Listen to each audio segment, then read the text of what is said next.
প্রিয় ছাত্রছাত্রীরা, তোমাদের সবাইকে শুভ অপরাহ্ন জানিয়ে আমরা আজকের যে আলোচনা সেই আলোচনা পর্ব শুরু করতে চলেছি। তো এই আলোচনা পর্বের আগের দিনকে আমরা কি শিখেছিলাম? আগের দিনকে আমরা শিখেছিলাম যে স্বাস্থ্যের আধুনিক ধারণা কি মডার্ন কনসেপ্ট অফ হেলথ। এবং সেই মডার্ন কনসেপ্ট অফ হেলথ বলতে গিয়ে আমরা স্বাস্থ্য সম্পর্কে কি বলেছিল, তারপরে কি যুক্ত হয়েছে, এসবগুলো আমরা শিখেছিলাম, নিশ্চয় মনে আছে। তারপরে আমরা শারীরিক স্বাস্থ্য কী, মানসিক স্বাস্থ্য কী, সামাজিক স্বাস্থ্য কী, বৌদ্ধিক স্বাস্থ্য কী, প্রাক্ষবিক স্বাস্থ্য কী, পরিবেশগত স্বাস্থ্য কী, সেই সম্পর্কে আমরা একটা ধারণা আমরা শিখেছিলাম। যদি কারো কোনো প্রশ্ন থাকে তাহলে এখান থেকে করতে পারো, কোনো সমস্যা নেই।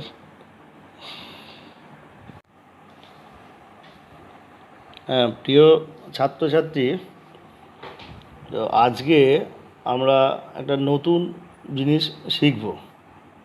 সেটা হচ্ছে কি না, recent concept of fitness, physical fitness, শারীরিক সক্ষমতার আধুনিক ধারণা। তাহলে সক্ষমতা জিনিসটা কি বা ফিটনেস জিনিসটা কি, সেই সম্পর্কে দু চার কথা আগে একটু শিখে নিই, তারপরে মূল পর্বে ঢোকা যাবে। তোমরা সবাই জানো যে সক্ষমতা শব্দটা বিভিন্ন জনের কাছে বিভিন্ন রকম তোমরা শুনে এসছো। কি না, এই সক্ষমতা কথাটির দ্বারা বোঝায় এমন একটি ক্ষমতা যার দ্বারা কোনো ব্যক্তি পরিপূর্ণ ও ভারসাম্য সহকারে তার জীবন উপভোগ করতে পারে। অনেক সময় আমরা সক্ষমতা বলতে শারীরিক সক্ষমতায় বুঝি, কিন্তু মনে রাখতে হবে সক্ষমতা একটি সামগ্রিক রূপ আছে। এর দ্বারা শুধুমাত্র শারীরিক সুস্থতা বোঝায় না, এর দ্বারা মানবিক সম্পর্ক স্থাপনের গুণাবলী, পরিপূর্ণতা, উচ্চ নৈতিকতা প্রভৃতির সমন্বয়কে নির্দেশ করে। শারীরিক সক্ষমতা, ফিজিক্যাল ফিটনেস। শারীরিক সক্ষমতা হলো আধুনিক মানুষের ন্যূনতম চাহিদা। এর জন্য কিছু মানুষ প্রতিদিন প্রচেষ্টা চালিয়ে যাচ্ছে, আবার কিছু মানুষ একে অবজ্ঞা করছে।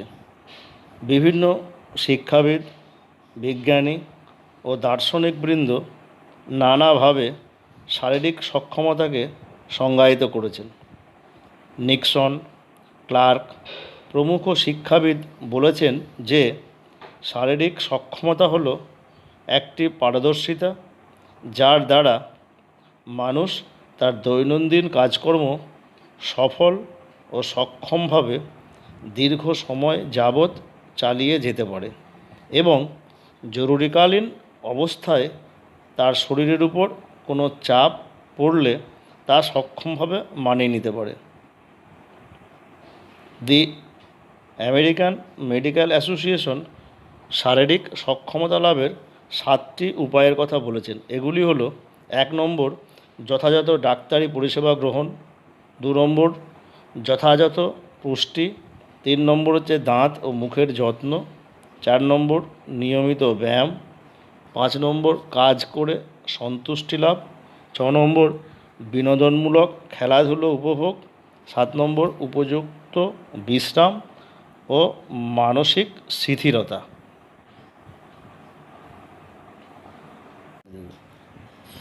দেখো, তোমরা দেখতেই পাচ্ছ যে শারীরিক সক্ষমতার আধুনিক ধারণা, recent concept of physical fitness.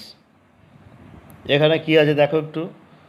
শারীরিক সক্ষমতার বিষয়ে বিভিন্ন মানুষ বিভিন্ন রকম ধারণা পোষণ করে। সাধারণভাবে কোনো স্বাস্থ্যবান মানুষ অনেকেই সক্ষম বলেন। যাই হোক, সক্ষমতার ধারণা বিভিন্ন রকম হতে পারে। যেমন কোনো ব্যক্তি যে পেশায় নিযুক্ত সেই কাজ যদি ক্লান্তি ছাড়া সঠিকভাবে করতে পারেন তাহলে তিনি সেই কাজের জন্য সক্ষম। আর শারীরিক সক্ষমতা স্বাস্থ্যের উপর বিশেষ প্রভাব বিস্তার করে। তাই বর্তমানে স্বাস্থ্য ও শারীরিক সক্ষমতাকে জীবনের একটি অবিচ্ছেদ্য অংশ হিসেবে বিবেচনা করা হয়। এই শারীরিক সক্ষমতার বিভিন্ন আধুনিক ধারণাগুলো পরপর আমরা দেখি কী কী আছে। তোমরা স্ক্রিনে দেখো। 1 নম্বরে কি বলেছে, যে শারীরিক সক্ষমতা হলো সেই ক্ষমতা যার দ্বারা কোনো ব্যক্তি তার দৈনন্দিন কাজ ক্লান্তি ছাড়া দ্রুততার সঙ্গে করতে পারে এবং কাজ সম্পূর্ণ হবার পরেও তার মধ্যে অতিরিক্ত কাজ করার শক্তি থাকে। তার মানে যে কোনো ব্যক্তি দৈনন্দিন যে কাজকর্ম পুরো সুন্দরভাবে সুসম্পন্ন করে ক্লান্তি ছাড়াই, তারপরেও যদি কোনো কাজ এক্সট্রা আসে সেই কাজটাও সে অবলীলায় সুন্দরভাবে যদি সম্পন্ন করতে পারে তাহলে আমরা বলবো তার শারীরিক সক্ষমতা আছে। 2 নম্বর, শারীরিক সক্ষমতা মানুষের জীবনে এমন একটি ক্ষমতা আনে যার সাহায্যে কোনো ব্যক্তি দৈনন্দিন সামগ্রিক কাজ করার মধ্য দিয়ে আনন্দপূর্ণ ও শান্তিপূর্ণ জীবন অতিবাহিত করে। 3 নম্বর, বর্তমানে শারীরিক সক্ষমতাকে চিকিৎসাশাস্ত্রের একটি অন্যতম মাধ্যম হিসেবে বিবেচনা করা হচ্ছে, কারণ শারীরিক সক্ষমতা ব্যক্তির সুস্থতার পাশাপাশি তার রোগ প্রতিরোধ সক্ষমতাকে বৃদ্ধি করে। তবে শারীরিকভাবে যে সক্ষম তার মানে তার মধ্যে শরীরের মধ্যে রোগ প্রতিরোধ ক্ষমতাও বেশি আছে। নাম্বার 4, স্বাস্থ্যের বিভিন্ন দিকের উপর প্রভাব বিস্তার করে বলে স্বাস্থ্য ও শারীরিক সক্ষমতার মধ্যে একটি অবিচ্ছেদ্য সম্পর্ক আছে। 5 নম্বর কি বলছে, শারীরিক সক্ষমতা বর্তমানে শুধুমাত্র তরুণ প্রজন্মদের সম্পদ নয়, যে কোনো বয়সের মানুষের কাছেই এটি একটি অমূল্য সম্পদ হিসেবে স্বীকৃত। তাহলে শারীরিক সক্ষমতা শুধুমাত্র বাচ্চাদের বা কৈশোরের বা তরুণদের নয়, একদম ছোট থেকে বড় পর্যন্ত সবারই শারীরিক সক্ষমতা ফিজিক্যাল ফিটনেস একটা খুব অমূল্য সম্পদ। নাম্বার 6, বর্তমান প্রজন্ম প্রযুক্তিবিদ্যা ও বিজ্ঞানের উপর নির্ভরশীল, ফলে শারীরিক ক্রিয়াকলাপের পরিমাণ প্রতিনিয়ত হ্রাস পাচ্ছে এবং মানুষ বিভিন্ন রকম কম পরিশ্রমজনিত রোগের যেমন ডায়াবেটিস, স্থূলতা, হৃদরোগ ইত্যাদির শিকার হচ্ছে। তাই সামাজিক ও শারীরিক স্বাস্থ্য রক্ষায় বর্তমান সময়ে শারীরিক সক্ষমতার উপর বিশেষ জোর দেওয়া প্রয়োজন। কারণ বলেছি যে বিজ্ঞানের উন্নতিতে কী হচ্ছে, আমাদের কাজ করার প্রবণতা কমে যাচ্ছে, আর কাজ করার প্রবণতা কমে যাচ্ছে বলেই আমাদের শরীরে বিভিন্ন রকম হাইপোকাইনেটিক ডিজিজ দেখা যাচ্ছে। হাইপোকাইনেটিক ডিজিজ কী আছে পরে আমরা বিশদে পড়ব।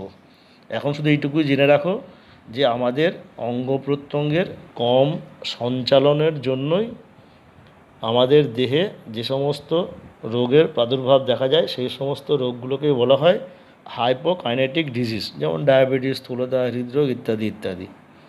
নাম্বার 7 কী বলেছে, ব্যক্তি, সমাজ তথা জাতীয় স্বাস্থ্য রক্ষার্থে শারীরিক সক্ষমতা একটি বিশেষ ভূমিকা পালন করে, যা দেশকে প্রগতির পথে এগিয়ে নিয়ে যেতে সাহায্য করে। তাহলে ফিজিক্যাল ফিটনেস যদি ভালো থাকে তাহলে ব্যক্তিকে তথা সমাজকে তথা জাতীয় স্বার্থ রক্ষার্থে একটা বিশেষ ভূমিকা সে পালন করবে। সেই জন্যই ফিজিক্যাল ফিটনেসটা আমাদের খুবই ভালো রাখা দরকার। তাহলে আমরা ওই শারীরিক সক্ষমতা বিষয় নিয়ে আলোচনা করছিলাম। তাহলে একটু জেনে নিই যে শারীরিক সক্ষমতা কী বা শারীরিক সক্ষমতা কাকে বলে, সেটা আগে জেনে নিই। ক্লান্ত না হয়ে দীর্ঘক্ষণ দৈনন্দিন কার্যসমূহ দ্রুততার সঙ্গে চালিয়ে যাওয়ার সক্ষমতা এবং জরুরিকালীন কাজে পুনরায় নিযুক্ত হওয়া ও তার মোকাবিলা করার ক্ষমতাকেই শারীরিক সক্ষমতা বলে। আবার আরেকবার বলছি, ভালো করে শুনে নাও।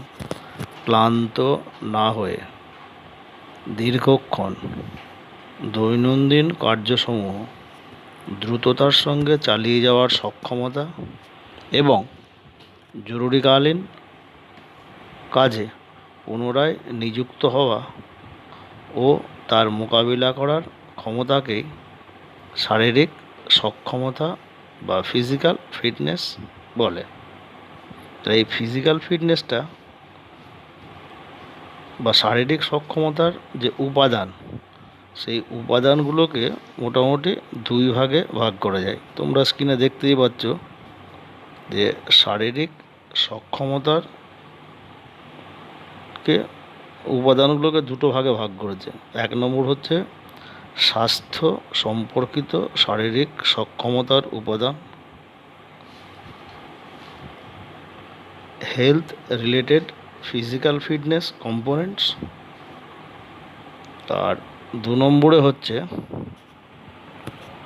দক্ষতা সম্পর্কিত শারীরিক সক্ষমতার উপাদান বা performance related physical fitness components. তাহলে আমরা এইগুলো সম্পর্কে একটা একটা করে আলোচনা করব। দেখো, স্বাস্থ্য সম্পর্কিত যে শারীরিক সক্ষমতার বিভিন্ন উপাদানগুলি আছে, কী কী আছে দেখে নাও আগে। ক, পেশি শক্তি। খ, পেশির সহনশীলতা। গ, হৃদ পেশি সহনশীলতা। ঘ, নমনীয়তা। উ, দেহ উপাদান।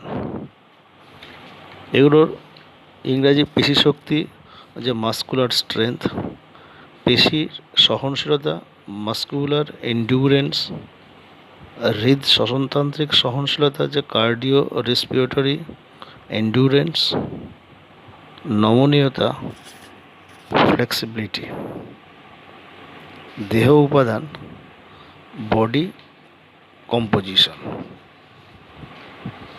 আর দক্ষতা সম্পর্কিত যে শারীরিক সক্ষমতার উপাদান, সেগুলো কী কী আছে।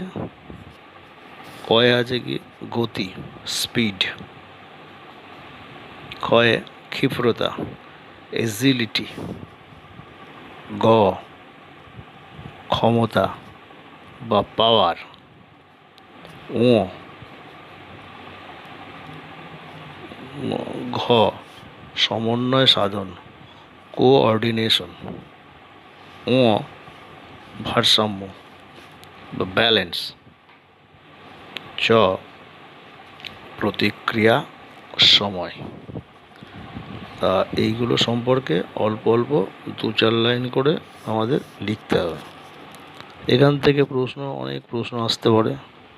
যেমন শারীরিক সক্ষমতা বলতে কী বোঝো, এটা 1 নম্বরে আসে, 2 নম্বরে আসে। শারীরিক সক্ষমতার বিভিন্ন উপাদানগুলি লেখো, এটা কখনো 5 নম্বরে, কখনো 6 নম্বরে আসে।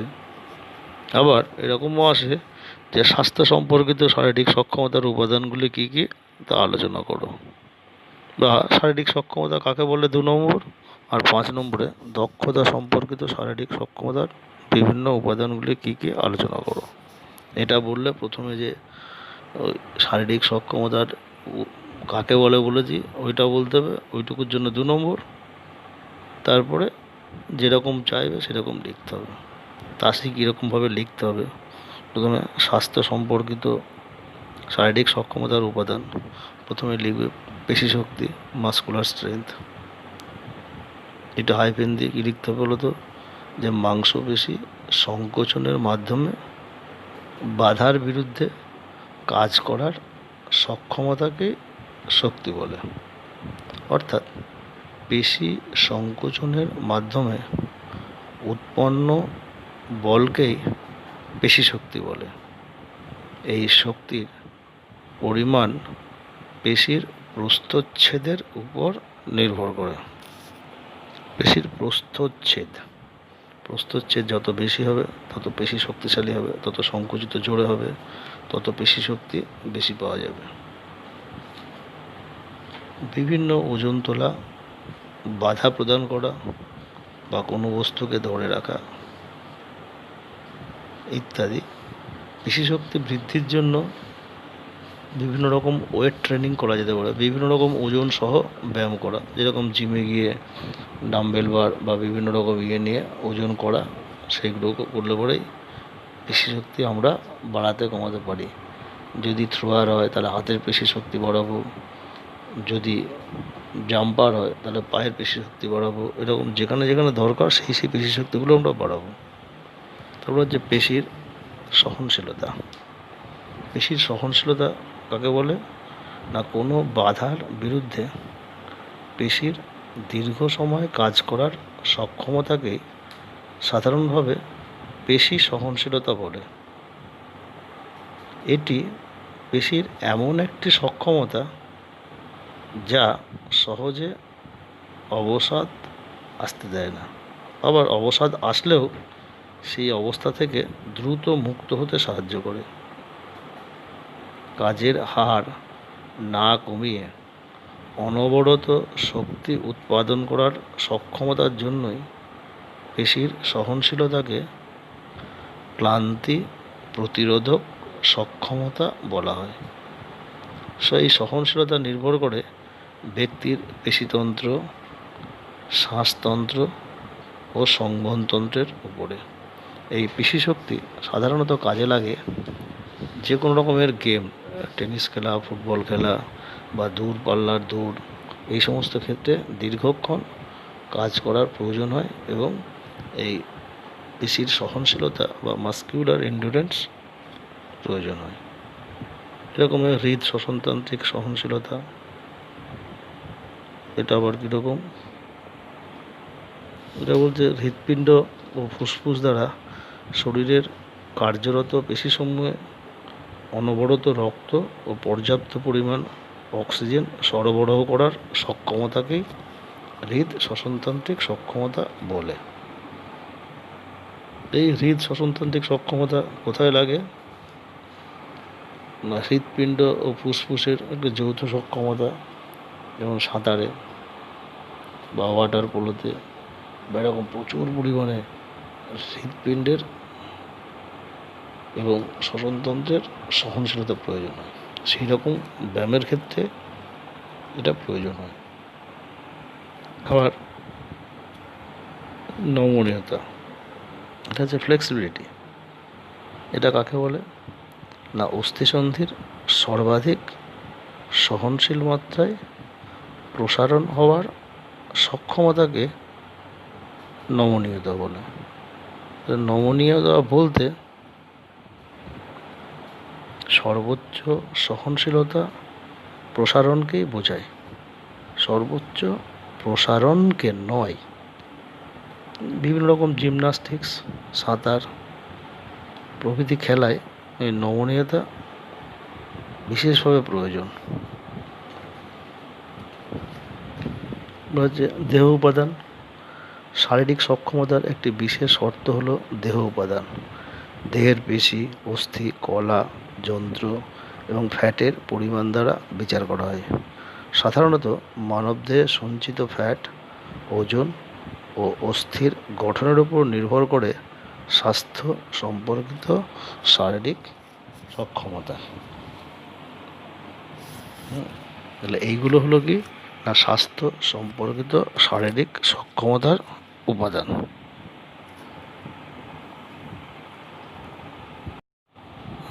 এবারে আমরা জেনে নেব দক্ষতা সম্পর্কিত শারীরিক সক্ষমতা, সেটা সম্পর্কে একটু জেনে নিই। কীরকম? দক্ষতা সম্পর্কিত শারীরিক সক্ষমতাকে অনেক সময় ক্রীড়া দক্ষতা সম্পর্কিত শারীরিক সক্ষমতাও বলা হয়।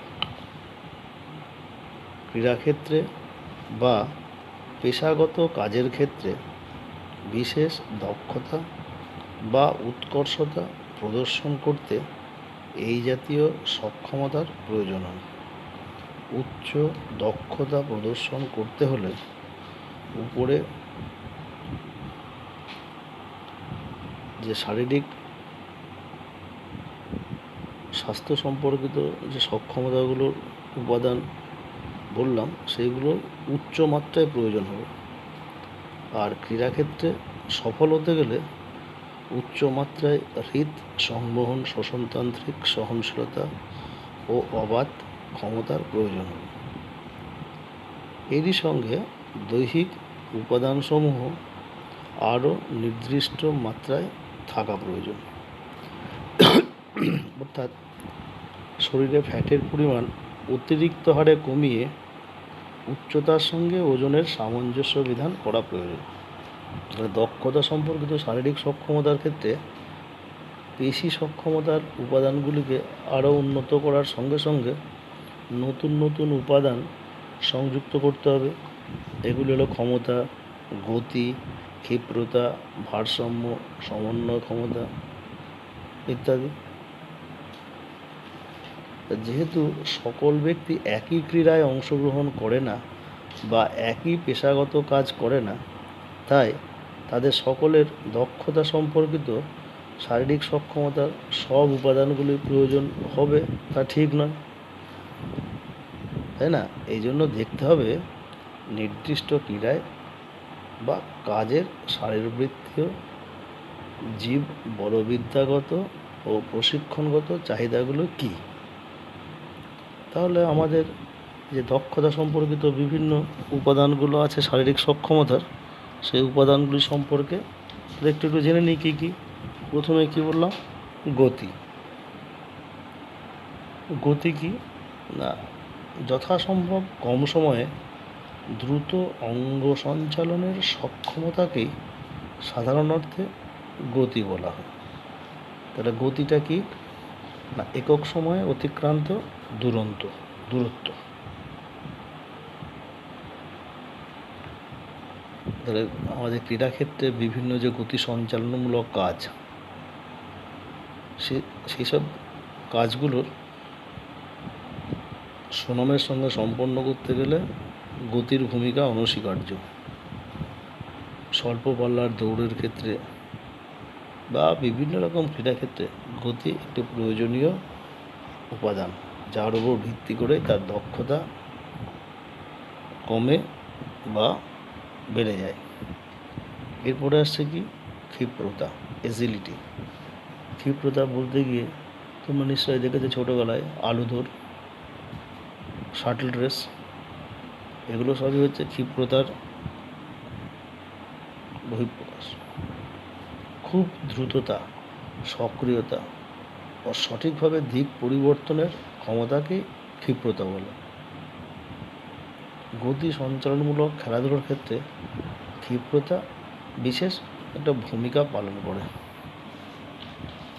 ক্ষিপ্রতার মান ব্যক্তির পেশিশক্তি, গতি, অস্থিসন্ধির সচলতা ও প্রতিক্রিয়া সময়ের উপর নির্ভর করে। সমস্ত ধরনের বল গেম, শাটল রান ইত্যাদির ক্ষেত্রে ক্ষিপ্রতার প্রয়োজন। শাটল রান হচ্ছে আলু দৌড়, তোমরা দেখেছো? এখান থেকে দৌড়ে গিয়ে আলু নিল, আবার চলে আসলো। এই আলু দৌড়ের ক্ষেত্রে ক্ষিপ্রতার খুব বিশেষ প্রয়োজন। এরপর হচ্ছে ক্ষমতা, পাওয়ার। তোমরা সবাই পাওয়ার সম্পর্কে কম বেশি সবাই জানো। তাৎক্ষণিক পেশি সংকোচনের মাধ্যমে দ্রুততার সঙ্গে সর্বোচ্চ শক্তি উৎপাদনের সক্ষমতাকে ক্ষমতা বলে। অর্থাৎ একক সময়ে মাংসপেশির সর্বোচ্চ সামর্থ্যকে ক্ষমতা বলে।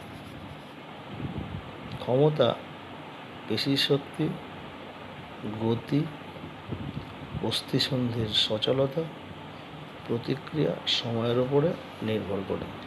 এই ক্ষমতা কোথায় লাগে? তোমরা দেখেছো পাওয়ার লিফটিং, ওয়েট লিফটিং। ওই ওয়েট লিফটিংয়ের সময় এই ক্ষমতার এরূপ দক্ষতার বিশেষ প্রয়োজন। মেরি কম ওয়েট লিফটিংয়ে তার কি পাওয়ার চাই, মাস্কুলার পাওয়ার। এরপরে আসছে কি সমন্বয় সাধন, কোঅর্ডিনেশন। শারীরিক সক্ষমতার একটি বিশেষ উপাদান হলো সমন্বয়। সমন্বয় ব্যতীত কোনো খেলাধুলোয় কোনো কাজ সঠিকভাবে সম্পন্ন করা যায় না। কোনো কাজ সম্পাদনার জন্য সংযুক্ত স্নায়ুকলা, মাংসপেশি ও দেহের ইন্দ্রিয়গুলির সংযোগ স্থাপনকেই সমন্বয় সাধন বলে। সবগুলোর মধ্যে তালমিল রাখা দেহের দৈনন্দিন কর্ম সম্পাদনের ক্ষেত্রে এটি একটি অন্যতম জৈবিক কাজ। তারা শারীরিক সক্ষমতার সমস্ত উপাদানগুলোকে সঙ্গবদ্ধ করে ধরে রাখার ক্ষমতাই হলো সমন্বয় সাধন, কোঅর্ডিনেশন।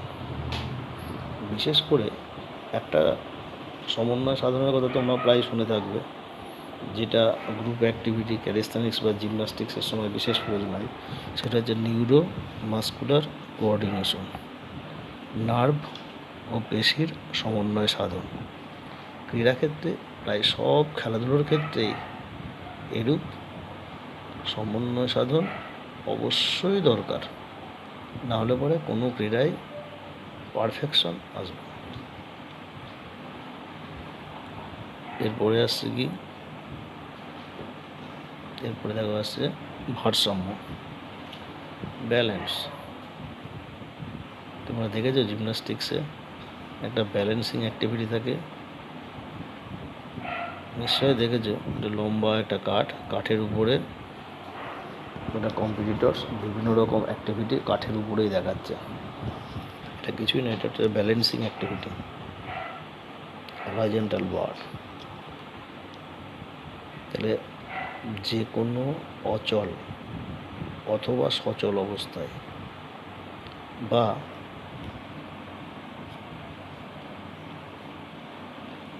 পরিস্থিতিতে শরীরের অবস্থানকে সঠিকভাবে ধরে রাখার সক্ষমতাকে ভারসাম্য বলে। এই ভারসাম্য আবার দুই প্রকার হয়। একটা হচ্ছে স্ট্যাটিক ব্যালেন্স বা স্থির ভারসাম্য, একটা হচ্ছে ডাইনামিক ব্যালেন্স বা গতিশীল ভারসাম্য। তার স্থির অবস্থায় ভারসাম্য রাখার ক্ষমতাকে স্থির ভারসাম্য বলে, আর গতিশীল অবস্থায় কোনো ভারসাম্য বজায় রাখার সক্ষমতাকে গতিশীল ভারসাম্য বলে। আগেই বললাম উদাহরণটা, একটা জিমন্যাস্টিক্স করার সময় যে বিভিন্ন ভঙ্গিতেই দেখা যাবে তার কি ব্যালেন্সের খুব প্রয়োজন।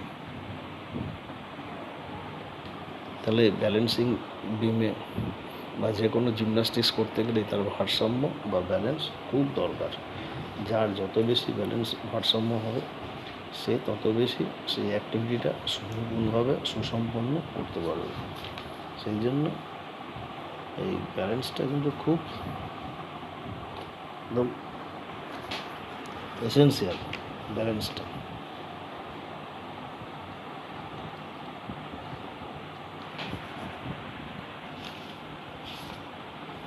এরপরে